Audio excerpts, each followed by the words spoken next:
Welcome to part three, the final conclusion, and that brings you guys much joy of modern American history, CCP. Hopefully, you guys have, I don't know if you've enjoyed the whole journey, but hopefully, you're learning something in the process with in regards to American history. And as always, I'll continue to improve in future years. Now, looking at the American age, we're looking at really primarily 1945 up until 2007. We'll get to 2008 with the election of Obama. We could even start a little bit earlier. If you're looking at the American age, we have to kind of start here and the Cold War, because this will be the backdrop, and it's kind of the context for a lot of decisions that are made. Whether it's the Pledge of Allegiance under God, and God we trust with our currency. These things come around out in the 1950s, and they come about because of the Cold War, and that's kind of the context. So I'm just kind of talking about those little minor things we kind of overlook in history, and we don't think much of. If we look at the Soviet Union, it's an atheist state. It's our enemy, public enemy number one, and we were trying to show that we're not the Soviet Union, and this is why we insert God in both those places, the pledge and our currency. So I just want to make sure we kind of understand that. The backdrop there with the Cold War of this era. Now, when we call it the American age, we understand that it's the American age because we are going to dictate a lot of world events, and we're going to influence the globe, and we're going to influence, whether it's from the economy to politics to the cultures around the world with our capitalism and our American ideals and our American products, most importantly. So, without further ado, this is looking at the American age. And again, I'm going to start with the Cold War because that is where this thing is going to start. And this competition between the United States and the Soviet Union is going to, get to the brink of war at different times. And there's going to be ebbs and flows. There's going to be times when people think that, World War III is coming. There's other times where it's lax. It's not like we're always on edge. It's just a time where, we're going to do things and make decisions because of this backdrop, because of the Soviet Union and the fears that communism could spread to America. There's a whole idea of the domino theory, which is something that's been around for a long time, but we're going to implement this, with regards to if, we lose one of our overseas territories, or somebody falls to communism, that will eventually spread and end up being in our backyard. And if we're looking at the Cold War, you sophomores probably remember this. First time I showed it was last year. It's really just power framing. It's psychology, in the sense of one side believes that theirs is the best, capitalism, democracy, and the other side believes, communism and totalitarian governmental systems are the way to go. So, depending on which perspective you're looking at, depending on how you're framing the story. Now, how we frame the story over time has changed based off that historiography, how events in the past kind of they resurface, they get re-examined based off modern standards, based off new information, and sometimes our opinions change of the past. Now, we're looking at the Cold War, we're looking at geopolitics and how geography plays a role in political decisions, and also how the great leaders of the Cold War, and the Cold War stretches from the presence of Truman all the way through the first George H.W. Bush, and you're looking at a 45-year period there. But if you're looking at the Cold War, those political leaders are able to think 2, 3, 4 steps ahead are going to be more successful than those who are reactionary from both sides, whether you're on the white or the black or the red, depending on what pieces you're playing with. But we need to make sure we understand decisions are made at the time in the hopes of making a move down the road.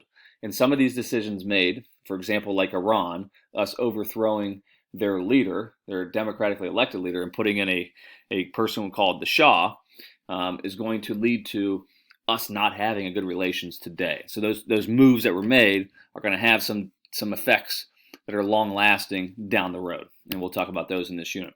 If we look at the Cold War, there's the first world, there's the second world, there's the third world. These are Cold War terms. They came about. Now we use them as socioeconomic: first, second, third world. Third world's the poor. First world's the rich. Second world's developing. They're on their way. They're progress. But really, the origins of the first and second world. First world was the United States. Second world was the Soviet Union. Third world were those independent countries that did not align themselves with either. And we see that the Cold War is really going to be about trying to get these third world countries within our sphere of influence. And if they're within our sphere, they are, following our same political system, more than likely. But they're definitely buying and purchasing and selling and trading and supplying, economic wealth. And again, economics is a motivator of history, and nothing is different when we're looking at the Cold War. And, we're looking at this Cold War. You can see with this map where the Soviet Union really is located here in the Eastern Europe. Now, this looks like worst case scenario where it could maybe go, but we're looking at Eastern Europe is where the Soviet bloc is, which I think you guys are pretty good on. Again, historiography, we're looking at leaders, decisions they made, events that happened, and we kind of see who's to blame. And this changes. It's not static. It changes over time. We'll look at early on with the decision of the atomic bomb. Historiography has changed on that.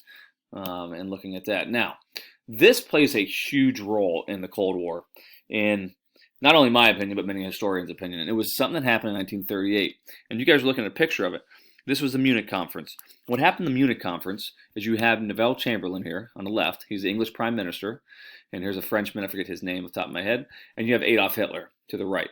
And what happens here is Adolf Hitler has been bluffing. He has been threatening to, go to war if he doesn't get his demands met. And Chamberlain's going to fly to Germany, Munich, and he's going to shake hands with the metaphorical proverbial devil, Adolf Hitler. And Hitler's going to assure him that if you just give me the Sudetenland, which was part of Czechoslovakia, I will not take anything else. And Chamberlain shakes his hand. He gets Hitler to sign a piece of paper saying that he's avoided war. And Chamberlain goes back to England, and he's going to wave that piece of paper and say, "We have peace in our time." And we all know that Adolf Hitler does not keep his promises. He's going to continue to take more in regards to Czechoslovakia. Then eventually he invades Poland, and we have World War II kick off. But what American leaders learn from this, what world leaders learn from this Munich Agreement, is if you are a leader and you give in to a bully when he's being aggressive, and this gets his life lesson as well, then they're just going to demand more. So if we look at this event in history, American leaders look at this and say, I don't want to be the great appeaser. I don't want to be Neville Chamberlain.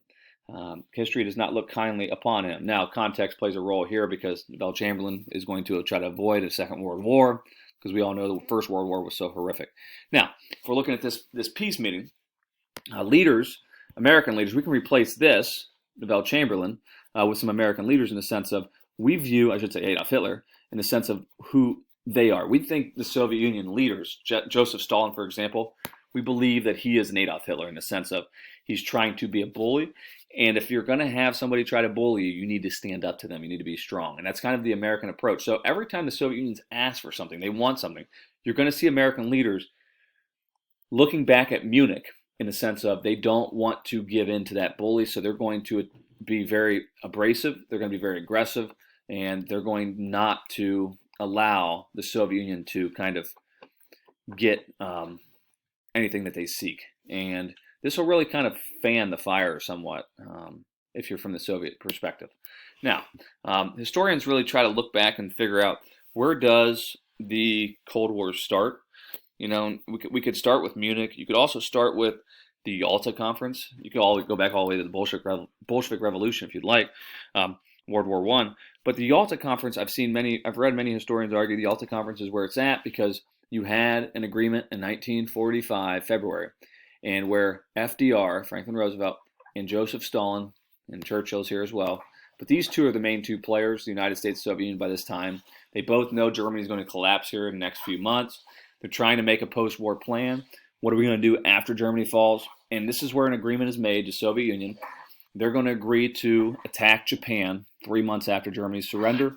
And FDR wants Soviet Union to help defeat Japan. Because at this time, in February, the United States has not had the atomic bomb successfully tested yet.